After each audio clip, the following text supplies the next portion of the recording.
সিলেটের রংমহল পুরাতন একটা হল আছিল। আজকে সিলেটের রংমহল বাইন্দা আজকে মার্কেট দারুণ মার্কেট লাগে, কিন্তু এটা একটা রংমহল আছিল, লালকুটি রংমহল মালিকের।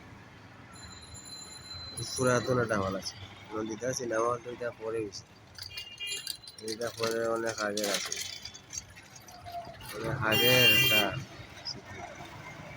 সিলেট রংমহল বাইন্দা এখন তো আর হল চলে না, নাইট নেইটারে মানছে পালা হয়। আগে ছবি জসিম নাই, রুবেল নাই, জাহাঙ্গীর আলম নাই, ইলিয়াস কাঞ্চন নাই, মান্না নাই, এটা তো ছবি করে না। এটা আমার চেংরা পাতলা পাইতে ছবি কেউ দেখে না, এটা ভালো লাগে। এই পুরাতন একটা রংমহল খুব দারুণ। আজকে এখন মার্কেটে পরিণত। ভালো থাকেন, সুস্থ থাকেন, ভালো থাকেন। আসসালামু আলাইকুম।